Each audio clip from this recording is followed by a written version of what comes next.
1810 کے بعد ہندوستان کے دارالحکومت دہلی اور اس کے گرد و نواح میں حنفی سنی مسلمانوں کا ایک گروپ کہہ رہا تھا کہ اللہ کی ذات بادشاہوں کی بادشاہ ہے، وہ جو چاہے کر سکتی ہے، حتیٰ کہ حضرت جبرائیل علیہ السلام اور حضرت محمد صلی اللہ علیہ وسلم کے رینک کے برابر اور نبی پیدا کرنے کی طاقت بھی اس کے پاس ہے۔ جبکہ دوسرا حنفی گروپ کہنے لگا کہ بے شک اللہ کے پاس اختیار ہے، جو وہ چاہے کر سکتا ہے، مگر حضرت محمد صلی اللہ علیہ وآلہ وسلم کے رینک کے برابر یا ان کے بعد اور نبی نہ بنانے کا اس ذات نے انتخاب کیا ہے۔ ایک گروپ نے ایک سوال کے جواب میں اپنا نظریہ پیش کیا کہ اللہ جھوٹ بول سکتا ہے۔ دوسرا گروپ کہنے لگا جھوٹ بولنا اللہ کی صفات میں شامل نہیں۔ ایک گروپ کہنے لگا کہ حضور اکرم کی ذات نور و بشر اور ہر جگہ حاضر ناظر ہے۔ دوسرا گروپ اس کی نفی کرنے لگا۔ ایک گروپ کہہ رہا تھا کہ حضور اکرم صلی اللہ علیہ وآلہ وسلم کے پاس غیب کا علم بھی ہے، جبکہ دوسرا کہہ رہا تھا غیب کا علم صرف اللہ کے پاس ہے۔ اچانک یہ بحث و مباحثہ شدت اختیار کرتے مدارس اور خانقاہوں سے گلی چوک اور چوراہوں پر آ گیا، جس سے عام مسلمان بھی اس بحث میں شامل ہونے لگے۔ اس طرح کے مزید نظریے اور پھر ان کے جوابی نظریوں نے 20ویں صدی کے آغاز میں آ کر ہندوستان کے حنفی سنی مسلمانوں کو دو مزید گروپس دیوبندی اور بریلوی میں تقسیم کر دیا۔ دونوں گروپس کے علماء نے ایک دوسرے کو فتووں کے ذریعے دائرہ اسلام سے بھی بہر قرار دے دیا۔ حالانکہ اگر دونوں گروپس کے اکابرین کے مذہبی، سیاسی اور معاشرتی کارناموں کو دیکھا جائے تو ان کی خدمات اسلام اور مسلمانوں کے لیے بے پناہ ہیں، تو پھر یہ تفرقہ کیوں پڑا؟ اس کے لیے آئیے 1750 کے بعد کے ہندوستان میں چلتے ہیں اور دیکھتے ہیں کہ دارالحکومت دہلی اور اس کے گرد و نواح میں حنفی سنی علماء کس بات اور نظریات پر آپس میں بحث کر رہے ہیں اور کیوں کر رہے ہیں، اور اس کے بعد حنفی اسلام کے دو بڑے گروپس بریلوی اور دیوبندی کیسے وجود میں آ رہے ہیں۔ سامعین کرام، ان دونوں گروپس کی وجوہات اور حالات جہاں افسوسناک ہیں تو دلچسپی سے خالی بھی نہیں ہیں۔ تو آئیے آج اس ٹاپک پہ بات کرتے ہیں اور اس کے بیک گراؤنڈ میں جاتے ہیں، کیونکہ اس حساس ٹاپک کے بیک گراؤنڈ میں جائے بغیر اس مسئلے کو سمجھنا مشکل ہو جائے گا۔ سامعین کرام، 12ویں صدی عیسوی میں آ کر ہندوستان کے بہت سے علاقوں پر مسلمان اپنا کنٹرول مکمل کر چکے تھے اور ایک وقت میں عروج پر پہنچے، لیکن عروج کو زوال بھی ہے۔ 1750 کے ارد گرد ہندوستان کی مسلم ریاست مکمل زوال پذیر تھی، تو اس موقع پر مسلمان علماء اٹھے، جس میں حضرت شاہ ولی اللہ دہلوی کا نام نمایاں ہے۔ انہوں نے مسلمانوں کی اصلاح کا بیڑا اٹھایا تاکہ ہندوستان کے مسلمانوں کی کھوئی ہوئی ساکھ کو دوبارہ مسلمانوں کی اصلاح کے ذریعے بحال کیا جا سکے۔ اس مقصد کے لیے انہوں نے مسلمانوں کو قرآن، حدیث اور فقہ کی تعلیم اپنے مدرسہ رحیمیہ دہلی میں دینا شروع کی۔ انہوں نے پہلی دفعہ قرآن کا فارسی زبان میں ترجمہ کیا تاکہ عام مسلمان قرآن کا پیغام سمجھ کر اپنی اصلاح کر سکیں۔ شاہ ولی اللہ کے بعد ان کے 4 نامور بیٹوں نے شاہ صاحب کے مشن مسلمانوں کی اصلاح کو جاری رکھا۔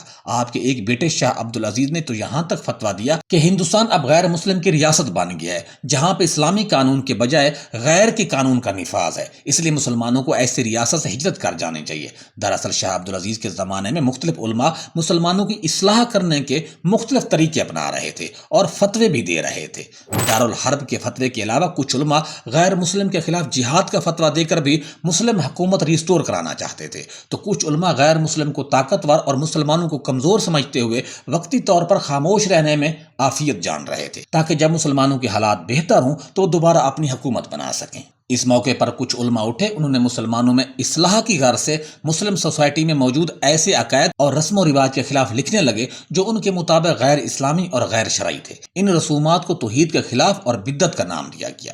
وہ مسلمانوں کو ترغیب دے رہے تھے کہ وہ ایسی غیر شرعی رسومات و عقائد کو چھوڑ کر خالص اسلام کے سانچے میں ڈھال جائیں۔ اس طرح مسلمان اپنی اصلاح کر کے ایک دفعہ پھر اپنی کھوئی ہوئی ساکھ بحال کر سکیں گے۔ ایسے علماء کو ریفارمسٹ یا اصلاح پسند کہا جاتا۔ 19ویں صدی سے پہلے ان علماء کے مناظرے واض زبانی ہوتے، جبکہ ان کی کتابیں ہاتھ سے لکھی جاتی جن کی عوام میں سرکولیشن بہت محدود ہوتی۔ لیکن 19ویں صدی کے آغاز یعنی 1820 سے 1830 کے بیچ میں ہندوستان میں پرنٹنگ پریس کا آغاز ہوا تو علماء اپنے فتوے اور کتابیں چھپوانے لگے اور ایک وقت میں درجنوں کتابیں پبلش ہونے لگی، تو علماء کی بحث بھی بہت جلد عام عوام کے بیچ بھی ہونے لگی۔ مسلمانوں میں موجود بدعات ختم کرنے اور ان کی اصلاح کرنے کے لیے اس حوالے سے حضرت شاہ ولی اللہ کے پوتے حضرت شاہ اسماعیل اور ان کے رائے بریلی کے استاد سید احمد بریلی کی ترقی محمدیہ کی تحریک 1810 سے ایکٹیو تھی۔ اس تحریک کے روح رواں شاہ اسماعیل شہید نے 2 اہم کتابیں 1818 سے 1820 کے بیچ میں تصنیف کی۔ پہلی کتاب کا نام صراط مستقیم جبکہ دوسری کتاب کا نام تقویۃ الایمان ہے۔ تقویۃ الایمان کا بنیادی نقطہ توحید کے گرد گھومتا ہے۔ اس کتاب میں کچھ ایسے عقائد اور رسومات کا ذکر کیا گیا ہے جو مولانا اسماعیل شہید کے مطابق توحید کے نظریے کو چیلنج کرتے ہیں۔ اس وجہ سے ایسے عقائد کو شرک اور گناہ قرار دیا گیا۔ ناقدین اس کتاب کو عرب کے وہابی اسلام کے بانی محمد بن عبد الوہاب کی کتاب التوحید کا ترجمہ قرار دیتے ہیں۔ باربرا میٹکاف اپنی کتاب اسلامک ریوائول ان برٹش انڈیا میں لکھتی ہیں کہ اسماعیل شہید کے پیروکار دعویٰ کرتے ہیں کہ ان کے دور میں 3 قسم کے خطرات تھے جن سے نظریہ توحید کو خطرہ تھا۔ نمبر 1 غلط صوفی طریقہ یا وہ طریقہ جو قرآن و سنت سے متصادم ہو۔ نمبر 2 شیعہ نظریات۔ نمبر 3 مقامی رسومات یعنی وہ رسومات جو مسلمان اپنے روزمرہ کے ایونٹ میں شامل کیے ہوئے تھے۔ مولانا اسماعیل شہید کے اگر چیدہ نکات کو دیکھا جائے تو یہ تھے۔ توحید کے بارے میں انہوں نے ایک نظریہ امکان نظیر پیش کیا۔ دراصل امکان نظیر ایک سوال تھا کہ کیا اللہ محمد صلی اللہ علیہ وسلم کے مرتبے کا کوئی اور نبی بنا سکتا ہے؟ شاہ اسماعیل نے اپنی کتاب تقویۃ الایمان میں دلیل دی کہ وہ یہ کر سکتا ہے۔ بے شک اس بادشاہوں کے بادشاہ کی طاقت اتنی عظیم ہے کہ پلک جھپکتے میں صرف لفظ ہو جا کے تلفظ سے اگر وہ چاہے تو سینکڑوں رسول بنا سکتا ہے۔ اولیاء، جن اور فرشتہ جبرائیل اور محمد صلی اللہ علیہ وسلم سے ملتے جلتے اور ان کے رینک کے برابر نبی بنا سکتا ہے۔ اس کے ساتھ ساتھ ایک اور نظریہ جو اس وقت دونوں گروپس کے درمیان شدت اختیار کر گیا وہ امکان کذب کا نظریہ یا سوال کا جواب تھا۔ امکان کذب کا سوال یہ تھا کہ کیا اللہ جھوٹ بول سکتا ہے؟ اس سوال پر شاہ اسماعیل دہلوی گروپ کا کہنا تھا کہ چونکہ اللہ ہر چیز پر قادر ہے، اس کے پاس تمام طاقتیں ہیں، تو اگر وہ چاہے تو ایسا کرنے کی طاقت رکھتا ہے۔ اس نظریے پر مزید دلیل دیتے ہوئے کہا گیا کہ ورنہ لازم آئے گا کہ قدرت انسانی قدرت الہی سے زیادہ ہے، کیونکہ اگر ایک انسان جھوٹ بولنے کی طاقت رکھتا ہے تو یہ کیسے ہو سکتا ہے کہ اللہ کے پاس ایسی کوئی طاقت نہ ہو۔ اس نظریے کو امکان کذب کا نام دیا گیا۔ اس کے علاوہ شاہ اسماعیل شہید دہلوی نے مسلمانوں میں موجود پریکٹسز کے بارے میں بھی لکھا۔ انہوں نے کہا کہ مومن اور خدا کے درمیان کوئی ثالث نہیں، جیسا کہ کچھ پیر حضرات دعویٰ کرتے ہیں۔ نمبر 2 مشکل وقت میں اولیاء، رسولوں، اماموں، شہداء، فرشتوں اور پریوں کو پکارنے کو شرک قرار دیا۔ نمبر 3 ان رسولوں، اولیاء، اماموں، شہداء وغیرہ کے نام کی نسبت پر بچوں کے نام رکھنے یا ان کی مخصوص علامتیں پہننے کی مذمت کی اور صرف اللہ کی ذات کو پکارنے کو کہا گیا۔ نمبر 4 عبادات میں ولیوں یا پیروں کے نام کا ورد کرنا اور تصور شیخ کے اصول کی بھی مذمت کی۔ نمبر 5 مزارات اور زیارت گاہوں پر سجدہ کرنے پر تنقید کی گئی، جس میں خصوصی لباس پہننا، مزار کا طواف، مزار پر جانوروں کی قربانی، قبر پر بتیاں جلانے اور مزار کے پانی کو مقدس سمجھ کر پینا ان کو شرک قرار دیا۔ انہوں نے کہا کہ فاتحہ خوانی کی تقریب جس میں مزارات یا قبروں پر کھانا تقسیم کیا جاتا ہے، سادگی سے بغیر روشنی کے اور شرکا کے کھانے کی تاریخ بارے میں پابندی کے بغیر انجام دیا جائے۔ انہوں نے حضرت فاطمہ اور اولیاء کرام کی یاد میں پیش کیے جانے والے رسمی پکوانوں کے مقدس ہونے اور ان کے لیے جانوروں کے وقف کرنے کی بھی مذمت کی۔ انہوں نے شادیوں، ختنہ اور تدفین سے منسلک مہنگی تقریبات کی مذمت کی اور بیوہ کی دوبارہ شادی کے اسلامی رسم کی حوصلہ افزائی کی، کیونکہ اس وقت ہندو ریلیجن کے اثر کی وجہ سے ہندوستانی مسلمان بھی بیوہ سے شادی کرنے کو نحوست سمجھتے تھے۔ انہوں نے لکھا علم غیب صرف اللہ کے پاس ہے، جبکہ محمد صلی اللہ علیہ وسلم کے پاس غیب کا علم نہیں، صرف وہی علم ہے جو اللہ نے انہیں عطا کیا ہے۔ حاضر ناظر کی ذات صرف اللہ ہے جو کہ ایک وقت میں ہر جگہ موجود ہے۔ محمد صلی اللہ علیہ وسلم کے متعلق حاضر ناظر کے عقیدے کو انہوں نے غلط قرار دیا۔ اس پر ایک اور مشہور حنفی سنی عالم علامہ فضل حق خیر آبادی نے شاہ اسماعیل کے نظریہ امکان نظیر کی سخت مذمت کی اور اس نظریے کو حضرت محمد صلی اللہ علیہ وسلم کی شان میں گستاخی قرار دیا۔ علامہ فضل حق خیر آبادی نے تقویۃ الایمان کے رد میں لکھی گئی اپنی کتاب تحقیق الفتویٰ جو 1822 میں لکھی گئی میں کہا کہ گویا اللہ سب کچھ کرنے کی طاقت رکھتا ہے، مگر اللہ نے ایسی طاقت استعمال نہ کرنے کا انتخاب کیا ہے۔ علامہ صاحب کے اس نظریے کو امتناع نظیر کا نام دیا گیا، جبکہ امکان کذب کے جواب میں علامہ فضل حق خیر آبادی نے لکھا کہ جھوٹ ایک برائی ہے اور اللہ تعالیٰ کی ذات تمام برائیوں سے پاک ہے۔ یہ اس ذات کی صفات میں شامل ہی نہیں ہے۔ جب وہ ذات ہر چیز پر قادر ہے تو ایسا کوئی منظر پیدا ہی نہیں ہو سکتا کہ رب تعالیٰ کی ذات کو ایسا کرنا پڑے۔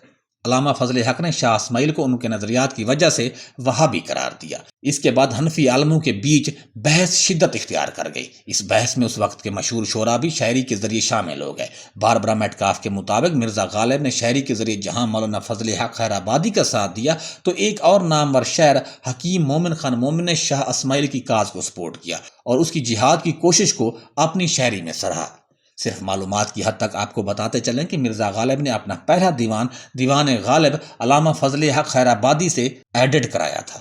بھارت کے مشہور شاعر جان نثار اختر علامہ فضل حق خیر آبادی کے پڑ پوتے تھے، جبکہ جاوید اختر جان نثار اختر کے بیٹے ہیں۔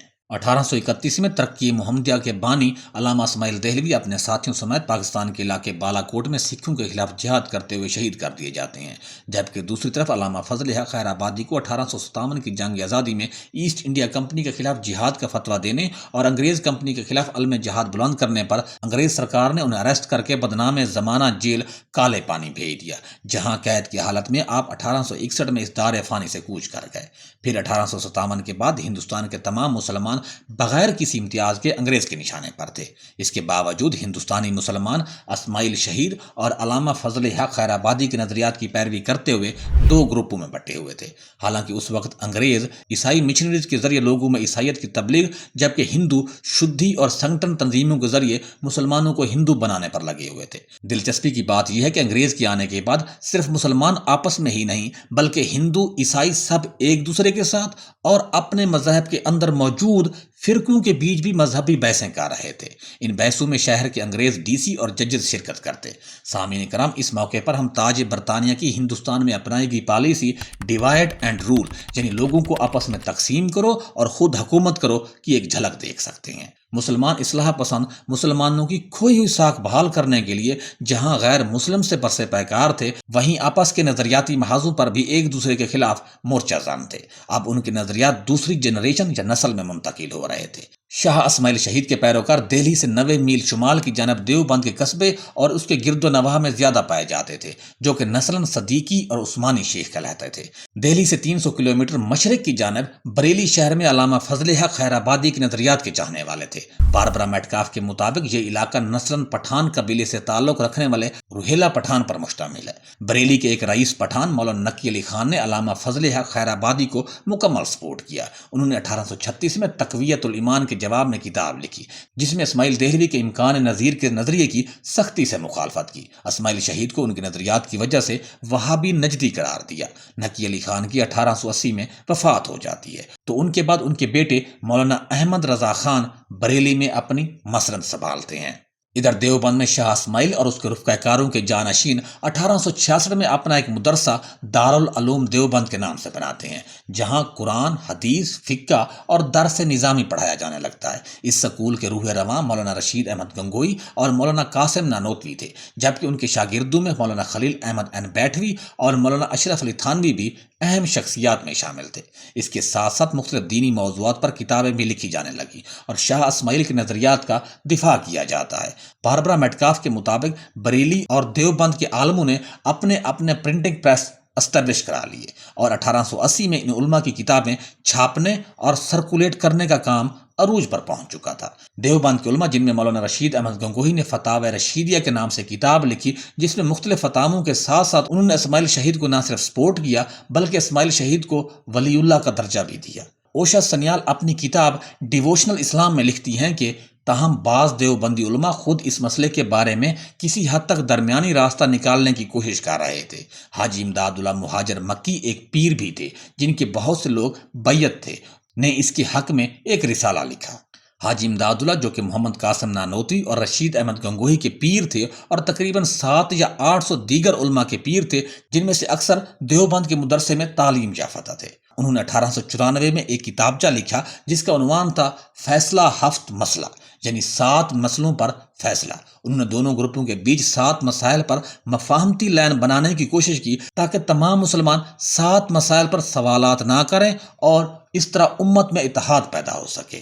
وہ 7 مسائل یہ تھے: نمبر 1 عرس کرنا، دوسرا مسئلہ عید میلاد النبی، تیسرا فاتحہ یعنی کسی شخص کی وفات کے بعد مقررہ دنوں میں فاتحہ پڑھنا، اس کے لیے خدا سے شفاعت طلب کرنا، نمبر 4 غیر اللہ یعنی اللہ کے سوا کسی کو یعنی انبیاء اور ولیوں کو پکارنا یا ان سے مدد مانگنا، جماعت ثانی جمعہ کے دن ظہر کے وقت دوسری نماز کا انعقاد کرنا، امکان نظیر کیا خدا کسی اور نبی کو محمد کے برابر بنا سکتا ہے، اور 7واں مسئلہ امکان کذب یعنی کیا خدا جھوٹ بول سکتا ہے، ان مسائل پر تھا۔ ان میں پہلے 5 مسائل عمل سے متعلق تھے، جبکہ آخری 2 علم الکلام سے متعلق تھے۔ شاہ اسماعیل کی کتاب تقویت الایمان کے جواب میں مولانا رضا خان نے متعدد کتابیں لکھی۔ ادھر دیوبند کے علماء نے اپنے نظریات کے فروغ بارے مختلف کتابیں لکھی، جن میں فتاوی رشیدیہ، براہین قاطع، تحذیر الناس وغیرہ اہم تھیں۔ مولانا احمد رضا کو ان کتابوں کی بعض عبارتوں پر سخت اعتراض تھا، جن کے جواب میں انہوں نے ایک جامع کتاب حسام الحرمین لکھی۔ اس کتاب کا عنوان کا معنی ہے حرمین کے علماء کی تلوار منکرین کے گلے پر۔ اس کتاب میں انہوں نے دیوبند کے علماء کی کتابوں کی ان عبارات کا حوالہ دیا جو ان کے مطابق کفر کا باعث بن رہی تھی۔ احمد رضا نے اپنی کتاب میں دیوبند کے علماء کو 3 قسم کے وہابی قرار دیا اور ان کو دائرہ اسلام سے بھی خارج قرار دیا۔ اوشا سنیال اپنی کتاب میں لکھتی ہیں کہ محمد قاسم نانوتوی اور اس کے ہم خیالوں کو وہابیہ امامیہ اور خواتمیہ کہا گیا۔ انہیں حضور اکرم صلی اللہ علیہ وسلم کی انفرادیت اور ختم نبوت کا منکر کہا گیا۔ اس نکتے کی مثال میں محمد قاسم کے پمفلٹ تحذیر الناس کا بڑے پیمانے پر حوالہ دیا گیا۔ دوسرا رشید احمد گنگوہی کا ذکر کیا گیا اور انہیں اسماعیل دہلوی کی پیروی کرتے ہوئے وہابیہ قذابیہ میں شامل کیا گیا، کیونکہ ان کے مطابق رشید احمد گنگوہی امکان کذب پر یقین رکھتے ہیں۔ تیسرا خلیل احمد اور اشرف تھانوی کے ساتھ رشید احمد گنگوہی کو وہابی شیطانی قرار دیا گیا۔ ان کے مطابق ان لوگوں نے علم الغیب کے مسئلے پر کہا کہ بعض نکات پر دوسری مخلوقات کا علم رسول اللہ صلی اللہ علیہ وسلم کے علم سے زیادہ تھا۔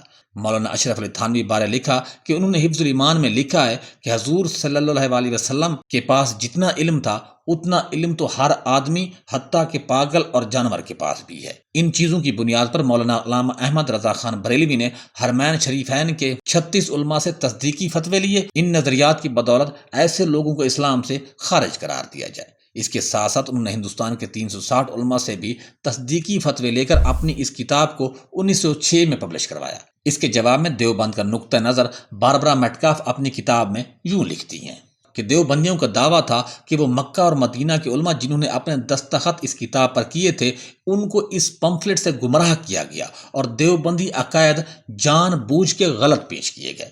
باربرا میٹکاف مزید کہتی ہیں تاہم اس مہم سے دیوبندیوں کو کافی شرمندگی کا سامنا کرنا پڑا، کیونکہ وہابی کا نام چاہے جائز طریقے سے استعمال ہو یا نہ ہو سیاسی طور پر خلل ڈالنے کا خدشہ تھا۔ مثال کے طور پر جب 1906 میں مولانا خلیل احمد مدینہ آئے تو وہاں بہت سے علماء نے ان کے آنے پر اعتراض کیا اور 2 ہفتوں کے بعد انہیں وہاں سے مجبوراً واپس لوٹنا پڑا۔ اس فتوے نے ایک فتویٰ جنگ کو جنم دیا اور 20ویں صدی کے ابتدائی دہائیوں میں ٹونک، بھوپال، بھاولپور جو کہ ہندوستان کی 3 بڑی مسلم ریاستیں تھیں اور ہندوستان کے علماء سے سینکڑوں دستخط اکٹھے کیے گئے۔ ان لوگوں کے اعتقاد کو اچھی طرح جانتے تھے اور گواہی دیتے تھے کہ دیوبندی سنی حنفی مسلمان ہیں۔ علماء حرمین نے 26 سوالات لکھ کر دیے کہ علماء دیوبند اس بارے میں اپنا نقطہ نظر واضح کریں۔ ان 26 سوالات کے جوابات مولانا خلیل احمد سہارنپوری نے اپنی کتاب المحند علی المفند کی صورت میں تحریر کی۔ المحند کا معنی ہے ہندی تلوار اور المفند کا معنی ہے خطا کار اور جھوٹا، گویا کتاب کے نام کا مطلب ہوا جھوٹے آدمی پر ہندی تلوار۔ دیوبندیوں نے یقیناً احمد رضا کو پوائنٹ با پوائنٹ جواب دیا۔ تحذیر الناس کتاب بارے انہوں نے وضاحت پیش کی۔ انہوں نے نہ صرف حضور اکرم صلی اللہ علیہ وسلم کی ختم نبوت کی تصدیق کی بلکہ یہ دلیل دی کہ ختم نبوت کی 3 جہتیں ہیں: ان کی صفات کے کمالات، ان کی جانشینی کا وقت اور عرب میں اس کی موجودگی، جس کے بارے میں دلیل دی گئی کہ وہ بہترین سرزمین تھی۔ جبکہ علم الغیب کے بارے میں انہوں نے لکھا کہ مخلوقات میں سب سے زیادہ علم حضور اکرم صلی اللہ علیہ وسلم کو عطا کیا گیا ہے، حتیٰ کہ تمام رسولوں اور مقرب فرشتوں سے بھی زیادہ علم۔ انہوں نے مزید لکھا کہ اس سے لازم نہیں آتا کہ آپ کو زمانے کی ہر آن میں حادث واقع ہونے والے واقعات میں سے ہر جزوی کی اطلاع و حکم ہو کہ اگر کوئی واقعہ آپ کے مشاہدے شریف سے غائب رہے تو آپ کے علم اور معارف میں ساری مخلوق سے افضل ہونے اور وسعت علمی میں نقص آ جائے، اگرچہ آپ کے علاوہ کوئی دوسرا شخص اس جزوی سے آگاہ ہو، جیسا کہ سلیمان علیہ السلام پر وہ واقعہ کہ جسے ہدہد کو آگاہی ہوئی، اسے سلیمان علیہ السلام کے لا علم ہونے میں نقصان نہیں آیا۔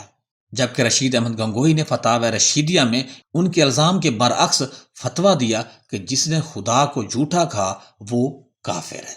اس موقع پر دونوں کے بیچ بڑے پیمانے پر فتویٰ جنگ شروع ہو چکی تھی، اور دونوں مسلک جو کہ اہل السنہ والجماعت سے تعلق رکھتے اور حنفی فقہ کی پیروی کرتے، اب اپنے اپنے شہروں کے نام کی نسبت سے علیحدہ ناموں سے بریلوی اور دیوبندی جانے پہچانے لگے۔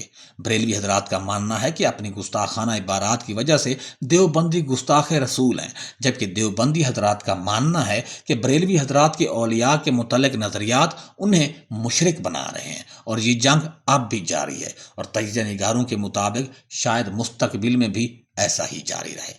دیوبندی نظریات کے پھیلانے میں دارالعلوم دیوبند اور اس کے ذیلی اداروں، جبکہ بریلوی نظریات کو منظر الاسلام جو کہ 1904 میں بریلی شہر میں بنا اور اس کے ہم خیال مدارس جیسا کہ جامعہ نعیمیہ اور دارالعلوم حزب الاحناف لاہور نے اہم کردار ادا کیا۔ 1947 میں آ کر بریلوی جماعت نے اپنی بہترین کوششوں سے پاکستان کو وجود میں لانے کے لیے اہم کردار ادا کیا، حتیٰ کہ 1946 میں آ کر بریلوی مکتب فکر کے علماء نے فتوے جاری کیے کہ مسلم لیگ کو سپورٹ نہ کرنے والا اسلام سے ہی باہر ہوگا، اور اس طرح ہندوستان میں جہاں مسلمان اکثریت میں تھے وہاں پہ 2 مسلم ریاستیں کھڑی کروائیں، یعنی پاکستان اور بنگلہ دیش۔ دوسری طرف علماء دیوبند نے اس موقع پر ہندوستان کی تقسیم کی مخالفت کرتے ہوئے اپنا نقطہ نظر دیا کہ چونکہ انگریز نے مسلمانوں سے ہندوستان چھینا تھا، اس لیے انگریزوں کے جانے کے بعد مسلمان ہی پورے ہندوستان کے وارث ہیں۔ اپنے نظریات اور مدارس کے وسیع نیٹ ورکس کی بدولت انہوں نے پاکستان اور ارد گرد کی ریاستوں کی سیاست میں اہم کردار ادا کیا۔ 1979 کی افغان جہاد اور کشمیر انسرجنسی میں جہادی کردار بھی ادا کیا۔ 1997 میں افغانستان میں دیوبندی فکر سے متاثر پیروکاروں نے افغانستان میں اپنی حکومت اسٹیبلش کی، پھر بعد میں امریکہ کے افغانستان پر قبضے کے بعد وہ امریکہ سے برسر پیکار رہے، اور ایک دفعہ پھر 2020 میں آ کر اپنی حکومت ریسٹور کرنے میں کامیاب ہو گئے۔ سامعین کرام، آپ سے گزارش ہے اگر آپ اس متعلق مزید کچھ جانتے ہیں تو پلیز نیچے کامنٹ باکس میں ہماری رہنمائی فرمائیں۔ شکریہ۔ ناظرین کرام، ہمارے چینل کا مقصد آپ تک مستند معلومات پہنچانا ہے، تاہم اگر کسی کو ہماری کوئی بات گراں گزرے تو ہم اس کے لیے معذرت خواہ ہیں۔ اگر ہو سکے تو ہمارے چینل کو سبسکرائب کرنا، لائک کرنا اور شیئر کرنا نہ بھولیے گا۔ اپنا اور اپنے پیاروں کا بہت سارا خیال رکھیے گا۔ خدا حافظ۔